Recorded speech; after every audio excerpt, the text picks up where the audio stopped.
സത്കർമ്മം ചെയ്തെങ്കിൽ അതിൻ്റെ ഒരു ഇത് അങ്ങനെയുള്ള ബാങ്ക് ബാലൻസുമായിട്ടാണ്. ബാങ്ക് ബാലൻസ് എന്ന് പറഞ്ഞാൽ ജീവനിലുള്ള ആ ഒരു ബാങ്ക് ബാലൻസുമായിട്ടാണ് നമ്മളിവിടെ പോകാൻ പറ്റുള്ളൂ.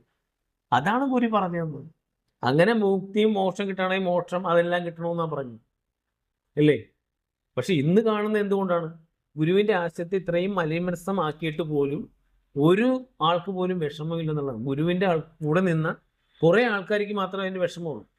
പിന്നെ ഒരു കാര്യം സത്യമാണ്, കാരണം എന്ന് വെച്ചാൽ ഗുരുവിൻ്റെ കൂടെ നിന്നവർക്കാണ് ഇന്ന് സംഭവിച്ച അപജയം തിരിച്ചറിയാൻ പറ്റുള്ളൂ. എന്തുകൊണ്ടാണ് ഇതിനൊരു അപജയം സംഭവിച്ചിരിക്കുന്നത്? അതേസമയത്ത് ഗുരുവിൻ്റെ ദേഹവിയോഗ ശേഷം വന്നവരൊക്കെ ഇവരാണ് ഗുരു എന്നുള്ള പാണന്മാരുടെ പാട്ട് കേട്ട് ഇവരെ വിശ്വസിച്ച് നിൽക്കുന്ന ആൾക്കാർ. സ്വാർത്ഥ താല്പര്യത്തിന് വേണ്ടിയും അല്ലാതെ കസേരകൾക്ക് വേണ്ടിയും സുഖലോലുപതയ്ക്ക് വേണ്ടിയും എല്ലാം. മനസ്സിലായി? പണമുള്ളവന് ഒരു നീതി, പണമില്ലാത്തവന് വേറൊരു നീതി. പണമുള്ളവനെ പറ്റിച്ചു കഴിഞ്ഞാൽ അവനെ ചണ്ടിയാക്കി കഴിയുമ്പോൾ വേറൊരു നീതി.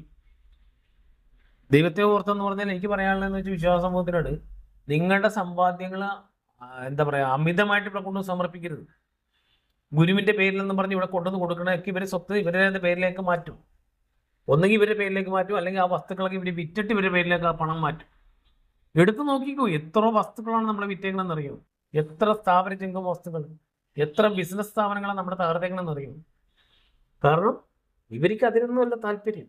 അത് നല്ല രീതിയിൽ കൊണ്ടുപോകാനൊന്നുമല്ല. ഇതിൻ്റെ തലപ്പത്ത് കയറി ഇരുന്നിട്ട് ഈ അധികാരത്തിൽ ഇവരുടെ സുഖലോലുപതയും സ്വാർത്ഥ താല്പര്യം നടപ്പിലാക്കണം. അത് മാത്രമാണ് ഇവരുടെ ലക്ഷ്യം. അപ്പൊ അടുത്തത് ഗുരു സംസാരിച്ച കാര്യങ്ങളൊക്കെ എന്തായാലും നടപ്പാകുമെന്ന് തന്നെ ഞാൻ വിശ്വസിക്കുന്നു. തീർച്ചയായിട്ടും ഗുരു പറഞ്ഞിരിക്കുന്ന കാര്യങ്ങൾ ഇന്നല്ലെങ്കിൽ നാളെ, ഏകദേശം 25 വർഷം കഴിഞ്ഞാൽ അത് നടപ്പിലായിരിക്കും. അതൊക്കെ ആരൊക്കെ വളച്ചൊടിച്ചാലും ആരൊക്കെ വെള്ളം ചേർത്താലും അതിൽ വിഷം ചേർത്താലും അതെല്ലാം പവിത്രമായിട്ട് നാളെ ഒരു കാലത്ത് ഗുരു പറഞ്ഞ എല്ലാം നടപ്പിലാവും. കാരണം ഇതിനൊരു അപജയം വരണമെങ്കിൽ ഈ സമയത്തെ വരാൻ പാടുള്ളൂ.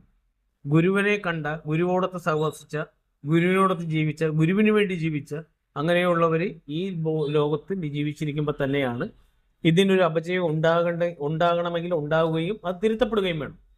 മനസ്സിലായോ? ഗുരുവിനോട് സ്നേഹം കാണിക്കേണ്ട ഒരു സമയത്ത് എല്ലാ ശിഷ്യ സമൂഹങ്ങളും അത് കാണിക്കുക എന്നുള്ള ഒരു പരീക്ഷണം കൂടിയാണ്.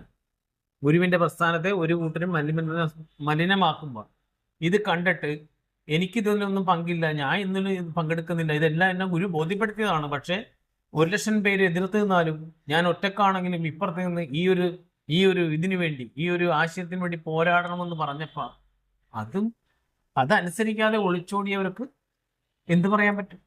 പക്ഷേ ഗുരുവിനെ വിശ്വസിക്കുന്ന, ഗുരുവിൻ്റെ യഥാർത്ഥ ഭക്തരായവർ ഇതിൻ്റെ പിന്നിൽ അണിചേരുക തന്നെ ചെയ്യും. അവരിത് തിരിച്ചു കൊണ്ടുവരാൻ വേണ്ടി